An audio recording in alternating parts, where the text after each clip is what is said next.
ਚੀਜ਼ ਦਾ ਪਤਾ ਲੱਗ ਰਿਹਾ ਵੀ ਜਿਹੜੇ ਕੰਡੀਸ਼ਨਲ ਗ੍ਰੀਨ ਕਾਰਡ ਤੇ ਆ ਰਹੇ ਸੀ, ਜਿਹੜੇ 6 ਮਹੀਨੇ ਤੋਂ ਵੱਧ ਜਿਨ੍ਹਾਂ ਦੇ ਲਾ ਕੇ ਆ ਰਹੇ ਸੀ, ਉਹਨਾਂ ਤੋਂ 에ਅਰਪੋਰਟ ਤੇ 407 ਫਾਰਮ ਕਈਆਂ ਤੋਂ ਧੱਕੇ ਦੇ ਨਾਲ ਸਾਈਨ ਕਰਾਉਣ ਦੀ ਕੋਸ਼ਿਸ਼ ਕੀਤੀ ਜਾ ਰਹੀ ਆ, ਜਿਹੜੀ ਕਿ ਅਬੈਂਡਨਮੈਂਟ of lawful permanent resident status ਹੈਗਾ ਆ। ਇਹ ਵੀ ਜਿਹੜੀਆਂ ਨਿਊਜ਼ ਰਿਪੋਰਟ ਅਟਰਨੀ ਟਿਰਕੇਨਾ ਜੀ ਆਈਆਂ, ਸੋ ਲੋਕ ਉੱਥੇ ਵੀ ਜਿੱਦਾਂ ਸੇਮ ਥਿੰਗ ਹੀ ਆ। ਜੇ ਵਰਕ ਪਲੇਸ ਦੇ ਉੱਤੇ ਆਈਸ ਵਾਲੇ ਛਾਪੇ ਤੇ ਬੰਦਾ ਘਬਰਾਉਂਦਾ, ਉੱਥੇ ਵੀ ਕਈ ਵਾਰੀ ਬੰਦਾ ਘਬਰਾਇਆ ਹੁੰਦਾ ਆ। ਕਈ ਵਾਰੀ ਕਈਆਂ ਦੇ ਮਾਪੇ, ਕਈ ਵਾਰੀ ਆਪ ਬੰਦਾ 6 ਮਹੀਨੇ ਤੋਂ ਵੱਧ ਲਾਉਂਦਾ ਕੰਡੀਸ਼ਨਲ ਗ੍ਰੀਨ ਕਾਰਡ ਦੇ ਉੱਤੇ, ਤੇ ਫਿਰ ਜਾਂ ਕੰਡੀਸ਼ਨਲ ਦੇ ਉੱਤੇ ਤੇ ਦੂਜੇ ਦੇ ਉੱਤੇ ਵੀ, ਤੇ ਤੁਹਾਡੇ ਕੋਲ 407 ਸਾਈਨ ਕਰਾਉਣ ਦੀ ਕੋਸ਼ਿਸ਼ ਕਰਦੇ ਆ। ਉਹ ਨਹੀਂ ਸਾਈਨ ਕਰਨਾ, ਉਹ ਤੁਸੀਂ ਆਪਣਾ ਗ੍ਰੀਨ ਕਾਰਡ ਉਹਨਾਂ ਨੂੰ ਵਾਪਸ ਕਰ ਰਹੇ ਆ, ਵੀ ਅਬੈਂਡਨ ਕਰ ਰਹੇ ਆ। ਸੋ ਉਹ ਵੀ ਧਿਆਨ ਰੱਖਣਾ ਨਾਲ ਦੇ ਨਾਲ। ਹਾਂਜੀ ਜੀ। ਸੋ ਗ੍ਰੀਨ ਕਾਰਡ ਵਾਲਿਆਂ ਦੀ ਜੇ ਆਪਾਂ ਗੱਲ ਛੇੜ ਹੀ ਲਈ ਆ, ਤੇ ਗ੍ਰੀਨ ਕਾਰਡ ਵਾਲਿਆਂ ਨੂੰ ਪਹਿਲਾਂ ਤਾਂ ਆਪਣੀ ਜੇਬ ਦੇ ਵਿੱਚ ਗ੍ਰੀਨ ਕਾਰਡ ਰੱਖਣਾ ਲਾਜ਼ਮੀ ਆ, ਠੀਕ ਆ। ਰੱਖਿਆ ਮੈਂ ਵੀ ਨਹੀਂ ਕਦੀ ਸੀਗਾ, ਹੈਡੇਕ ਆ, ਬੰਦਾ ਕਵੇ ਗਵਾਚ ਨਾ ਜਾਵੇ, ਪਰ ਕਾਨੂੰਨ ਇਹ ਕਹਿੰਦਾ ਵਾ। ਸਹੀ ਗੱਲ, ਬਿਲਕੁਲ। ਇਹਦੇ ਵਿੱਚ ਵੀ ਤੁਸੀਂ ਵੇਖ ਲੈਣਾ ਕਿ ਤੁਹਾਨੂੰ ਕਈ ਜੋਕਰਾਂ ਦੇ ਕਮੈਂਟ ਮਿਲ ਜਾਣੇ ਆ ਆਨਲਾਈਨ ਕਿ ਨਹੀਂ ਜੀ ਏਦਾਂ ਨਹੀਂ ਹੁੰਦਾ, ਓਦਾਂ ਨਹੀਂ ਹੁੰਦਾ। Over a period of years ਆਪਾਂ ਵੀ ਕਈ ਕੁਛ ਵੇਖਿਆ। ਹੁਣ ਪਰ ਇਹ ਜੋਕਰ ਚੁੱਪ ਹੈਗੇ ਆ, ਗੈਬ ਹੈਗੇ ਆ, ਸਾਇਲੈਂਟ ਹੈਗੇ ਆ। ਕਿਉਂ ਸਾਇਲੈਂਟ ਹੈਗੇ ਆ? ਕਿਉਂਕਿ ਜਿਹੜੀ ਪ੍ਰੈਕਟੀਕਲ ਰਿਐਲਿਟੀ ਆ ਉਹ ਇਹ ਆ, 6 ਮਹੀਨੇ ਤੋਂ ਵੱਧ ਜਦੋਂ ਬੰਦਾ ਗ੍ਰੀਨ ਕਾਰਡ ਵਾਲਾ ਬਾਹਰ ਰਹਿ ਜਾਂਦਾ, ਉਹ ਕੋਈ 100% ਨਹੀਂ ਉਹਦਾ ਹੈਗਾ, ਉਹਨੂੰ ਦੇਸ਼ ਦੇ ਵਿੱਚ ਆਉਣ ਦਿੱਤਾ ਜਾਂਦਾ। ਉਹਨੂੰ ਇਸਟੈਬਲਿਸ਼ ਕਰਨਾ ਪੈਂਦਾ ਕਿ ਉਹਦਾ ਘਰ ਇੱਥੇ ਸੀਗਾ, ਉਹਦੇ ਬਿੱਲ ਬੁੱਲ ਇੱਥੇ ਚੱਲਦੇ ਸੀਗੇ, ਉਹਦਾ ਬੈਂਕ ਖਾਤਾ ਇੱਥੇ ਚੱਲਦਾ ਸੀਗਾ, ਜਿਹੜੇ ਉਹਨੇ ਟੈਕਸ ਆ ਉਹ ਅਮਰੀਕਾ ਦੇ ਭਰੇ ਆ, ਉਹਨੇ ਕਦੀ ਫੋਰਨ ਰੈਜ਼ੀਡੈਂਟ ਨਹੀਂ ਕਲੇਮ ਕੀਤਾ। ਫੋਰ ਐਗਜ਼ਾਮਪਲ ਹੁਣ ਕਈਆਂ ਨੇ ਕੀ ਕੀਤਾ ਹੁੰਦਾ ਕਿ ਇੰਡੀਆ ਦੀ ਟੈਕਸ ਰਿਟਰਨ ਹੁੰਦੀ ਆ, ਉੱਤੇ ਆਪਣਾ ਇੰਡੀਆ ਵਾਲਾ ਐਡਰੈਸ ਲਿਖ ਦਿੰਦੇ ਆ ਜਿਹੜੇ ਇੱਥੇ ਦੇ ਗ੍ਰੀਨ ਕਾਰਡ ਹੋਲਡਰ ਆ। ਉਹ ਉਹਨਾਂ ਦੇ ਹੱਥ ਲੱਗ ਜਾਂਦੀ ਆ। ਉਹ ਕਹਿੰਦੇ ਕਿ ਨਹੀਂ, ਤੂੰ ਇੰਡੀਆ ਦੇ ਵਿੱਚ ਇੰਡੀਅਨ ਰੈਜ਼ੀਡੈਂਟ ਬਣ ਕੇ ਆਇਆ, ਠੀਕ ਆ। ਲੋਕਾਂ ਦੀ ਜਿਹੜੀ ਇਨਕਮ ਆ ਯੂਐਸ ਦੇ ਵਿੱਚ ਕੀ ਹੈਗਾ ਕਿ ਤੁਹਾਡੀ ਜਿਹੜੀ ਇੰਟਰਸਟ ਇਨਕਮ ਆ ਉਹ ਤੁਸੀਂ ਡਿਸਕਲੋਜ਼ ਕਰਨੀ ਹੁੰਦੀ। ਜਿਹੜੀ ਵੀ ਤੁਹਾਡੀ ਓਵਰਸੀਜ਼ ਇਨਕਮ ਆ ਉਹ ਤੁਸੀਂ ਡਿਸਕਲੋਜ਼ ਕਰਨੀ ਹੁੰਦੀ ਹੈ, ਤੇ ਯੂਐਸ ਦੇ ਵਿੱਚ ਤਾਂ ਤੁਹਾਡੇ ਜਿਹੜੇ ਟੈਕਸ ਭਰਨੇ ਜਿਹੜੇ ਬਣਦੇ ਆ। ਇਹ ਚੀਜ਼ ਨੂੰ ਹੁਣ ਕੀ ਸੀਗਾ, ਲੋਕੀ ਨਜ਼ਰ ਅੰਦਾਜ਼ ਕਰ ਦਿੰਦੇ, ਕਹਿੰਦੇ ਲੈ ਇਹਨਾਂ ਨੂੰ ਕਿਹੜਾ ਪਤਾ ਲੱਗਣਾ ਇੰਡੀਆ ਵਾ, ਮੈਂ ਦੱਸਣਾ ਨਹੀਂ, ਹਨਾ। ਕਈਆਂ ਦੀਆਂ ਫੈਕਟਰੀਆਂ ਵੀ ਚੱਲਦੀਆਂ ਹੁੰਦੀਆਂ, ਕਈ ਮਤਲਬ ਲੱਖਾਂ ਉਹ ਕਮਾਉਂਦੇ ਹੁੰਦੇ ਆ। ਇੰਡੀਆ ਦੀ ਜਿਹੜੀ ਰਿਟਰਨ ਆ ਉੱਥੇ ਉਹ ਇੰਡੀਆ ਵਾਲਾ ਐਡਰੈਸ ਪਾ ਦਿੰਦੇ ਆ, ਇਹ ਉਹਨਾਂ ਨੂੰ ਘੇਰ ਲੈਂਦੇ ਆ। ਬਸ ਫਰਕ ਇੰਨਾ ਸੀਗਾ ਕਿ ਪਹਿਲਾਂ ਹਜ਼ਾਰਾਂ ਚੋਂ ਇੱਕ ਕੇਸ ਸਾਡੇ ਕੋਲ ਆਉਂਦਾ ਸੀਗਾ। ਹੁਣ ਜਿਹੜੀ ਤੁਸੀਂ ਚੀਜ਼ ਕਹਿ ਰਹੇ ਨਾ ਕਿ 407 ਧੱਕੇ ਨਾ ਕਰਾ ਰਹੇ ਆ ਜੀ, ਉਹੀ ਚੀਜ਼ ਆ। ਉਹਨੂੰ ਪੁੱਛ ਰਿਹਾ ਕਿ ਭਾਈ ਤੂੰ ਕੀ ਕਰਨ ਗਿਆ ਸੀਗਾ, ਕਿਉਂ ਬਾਹਰ ਰਿਹਾ, ਤੂੰ ਪ੍ਰੂਵ ਕਰ ਸਾਨੂੰ। ਜਦੋਂ ਪ੍ਰੂਵ ਨਹੀਂ ਕਰ ਸਕਦੇ ਤੇ ਉਹਨੂੰ ਉਹਦਾ ਗ੍ਰੀਨ ਕਾਰਡ ਕੈਂਸਲ ਕੀਤਾ ਜਾ ਸਕਦਾ ਸੀਗਾ। ਹੁਣ ਦੀ ਗੱਲ ਨਹੀਂ, ਪਹਿਲਾਂ ਵੀ ਇਹ ਹੈਗਾ। ਪਹਿਲਾਂ ਪਰ ਲੀਨੀਅੰਟ ਸੀਗੇ। ਸਾਲ ਤੋਂ ਵੱਧ ਜਿਹੜਾ ਬਾਹਰ ਆ ਗਿਆ ਉਹਦਾ ਸਿੱਧੇ ਡਾਇਰੈਕਟਲੀ ਕੈਂਸਲ ਕੀਤਾ ਜਾ ਸਕਦਾ, ਰਾਈਟ, ਕਿਉਂਕਿ ਸਾਲ ਤੋਂ ਵੱਧ ਤਾਂ ਅਬੈਂਡਨ ਹੀ ਹੋ ਗਿਆ। ਹੁਣ 6 ਮਹੀਨੇ ਤੇ ਸਾਲ ਵਾਲੇ ਤੇ 50-50 ਆ ਗਿਆ ਕਿ ਜੇ ਆਫਿਸਰ ਮੰਨੇ ਕਿ ਨਾ ਮੰਨੇ। ਹੁਣ ਕਾਨੂੰਨ ਕੁਛ ਕਹਿੰਦਾ ਹੈਗਾ, ਇਹ ਨਕੰਮੇ ਜਿਹੜੇ ਮੇਰੇ ਮਗਰ ਪਏ ਆ ਕਿ ਏਦਾਂ ਏਦਾਂ ਡਰਾਤਾ, ਧਮਕਾਤਾ, ਫਲਾਨਾ ਕਰਤਾ, ਉਹ ਕਰਤਾ, ਕੱਖ ਨਹੀਂ ਪਤਾ ਇਹਨਾਂ ਨੂੰ। ਚਲੋ ਤੁਸੀਂ ਦਫਾ ਕਰੋ ਇਹਨਾਂ ਦੀ, ਇਹਨਾਂ ਨੂੰ ਬਾਰ-ਬਾਰ ਇਹਨਾਂ ਦੀ ਗੱਲ ਕੀ ਕਰਨੀ ਆ। 407 ਜਿਹੜਾ ਹੁਣ ਹੈਗਾ ਧੱਕੇ ਨਾਲ ਜਿਹੜਾ ਭਰਾ ਰਹੇ ਆ, ਧੱਕੇ ਨਾਲ ਭਰਾ ਰਹੇ ਆ, ਗੱਲ ਬਿਲਕੁਲ ਸਹੀ ਆ। ਉਹਦੇ ਵਿੱਚ ਕੀ ਹੈਗਾ ਕਿ 407 ਭਰਾ ਕੇ ਆਪਾਂ ਕਈ ਵਾਰੀ ਇਹ ਵੀ ਖਬਰ ਸੁਣੀ ਆ ਕਿ ਟੂਰਿਸਟ ਵੀਜ਼ੇ ਤੇ ਉਹਨੂੰ ਕਹਿੰਦੇ ਕਿ ਅਲਟਰਨੇਟਿਵਲੀ ਤੈਨੂੰ ਐਂਟਰੀ ਦੇ ਦਿੰਦੇ ਆ, ਠੀਕ ਆ। ਉਹ ਨਹੀਂ ਲੈਣੀ, ਆਪਣੀ ਗਰਾਊਂਡ ਉੱਥੇ ਅੜੇ ਰਹੋ ਕਿ ਨਹੀਂ, ਮੈਂ ਗ੍ਰੀਨ ਕਾਰਡ ਜਿਹੜਾ ਸਰੈਂਡਰ ਨਹੀਂ ਕੀਤਾ ਸੀਗਾ, ਮੈਂ ਟੈਂਪਰੇਰੀ ਗਿਆ ਸੀਗਾ। ਮਜਬੂਰੀਆਂ ਆਪਣੀਆਂ ਦੱਸੋ ਕਿ ਕਿਉਂ ਬਾਹਰ ਜਿਹੜੇ ਰਹਿ ਗਏ। ਤੇ ਲਿਟਰਲੀ ਜਿਹੜਾ ਹੁਣ ਲਾਸਟ ਮਿੰਟ ਵਾਲੀ ਫਲਾਈਟ ਨਹੀਂ ਕਦੀ ਕਰਾਣੀ, ਬਿਲਕੁਲ ਲਾਸਟ 10 ਦਿਨਾਂ ਚ। ਸੋ ਇਹ ਅਗਰ 6 ਮਹੀਨੇ ਦੀ ਜਗ੍ਹਾ ਤੁਸੀਂ 5ਵੇਂ ਮਹੀਨੇ ਆਓ, ਠੀਕ ਆ, ਵਾਪਸ, ਤਾਂ ਕਿ ਉਹ ਪੰਗੇ ਚ ਨਾ ਪਾਓ।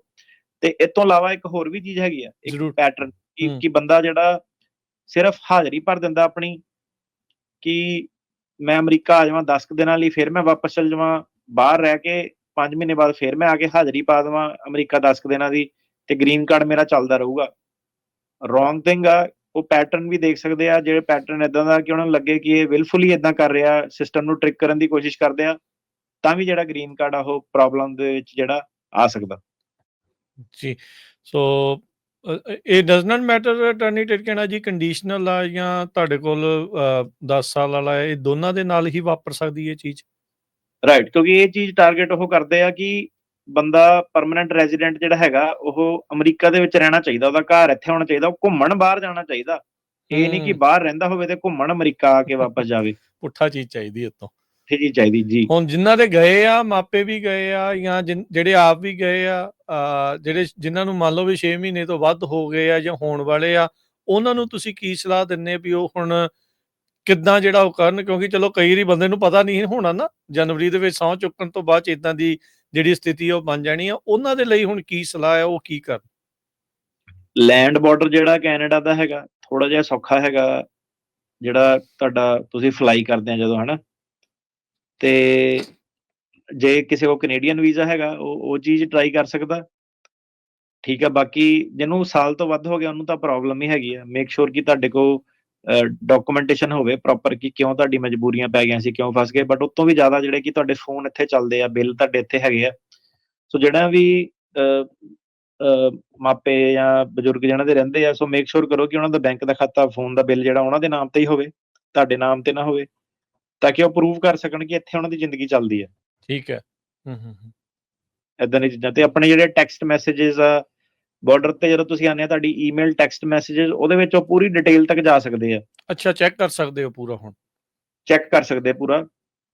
ਤੇ ਇੱਕ ਵੀਡੀਓ ਵੀ ਕਾਫੀ ਵਾਇਰਲ ਹੋਈ ਸੀਗੀ, R1 ਜਿਹੜੇ ਵਰਕਰ ਹੁੰਦੇ ਆ, ਰਾਈਟ, ਜਿਹੜੇ ਗੁਰਦੁਆਰੇ ਵਗੈਰਾ ਦੇ ਵਿੱਚ, ਤੇ ਹਾਂਜੀ। ਉਹਦੇ ਵਿੱਚ ਜਿੱਦਾਂ ਹੁਣ ਇੱਕ ਸੀਗੀ ਵੀਡੀਓ, ਤੇ ਉਹਦੇ ਵਿੱਚ ਸੀਗਾ ਕਿ ਉਹਨਾਂ ਨੇ ਡੋਨੇਸ਼ਨਸ ਲਈਆਂ ਸੀਗੀਆਂ ਸੰਗਤ ਤੋਂ, ਤੇ ਬਾਅਦ 'ਚ ਉਹਨਾਂ ਨੇ ਕਿਹਾ ਕਿ ਮੈਂ ਵਾਪਸ ਸੰਗਤ ਨੂੰ ਹੀ ਦੇ ਦਿੱਤੀਆਂ।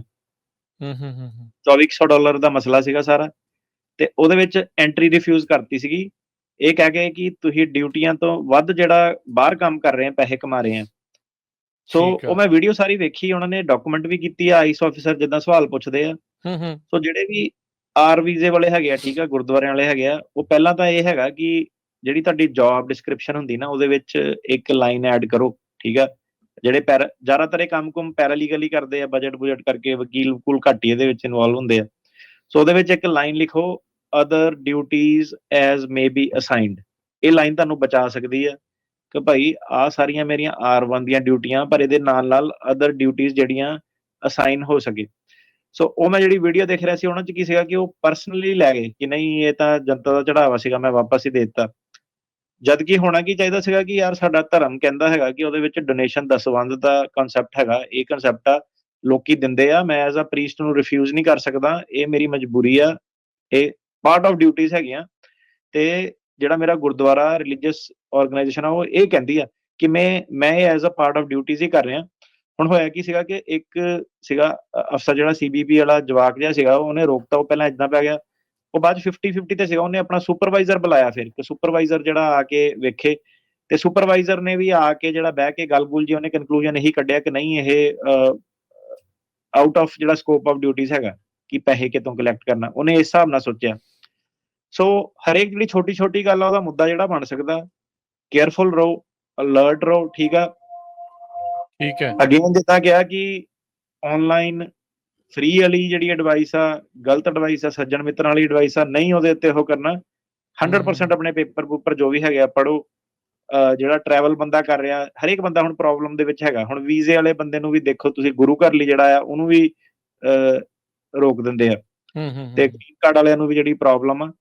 ਸੋ ਇਹ ਹੁਣ ਜਿਹੜੀਆਂ ਚੀਜ਼ਾਂ ਚੱਲਣੀਆਂ ਥੋੜੀ ਦੇਰ ਏਦਾਂ ਹੀ, ਠੀਕ ਆ। ਤੁਹਾਨੂੰ ਭਾਵੇਂ ਪਸੰਦ ਆਵੇ ਭਾਵੇਂ ਨਾ ਆਵੇ, ਇਹੀ ਦੌਰ ਚੱਲੂਗਾ ਥੋੜੀ ਦੇਰ। ਸਿਚੁਏਸ਼ਨ ਇਹੀ ਜਿਹੜੀ ਉਹ ਚੱਲ ਰਹੀ ਹੈ ਜੀ।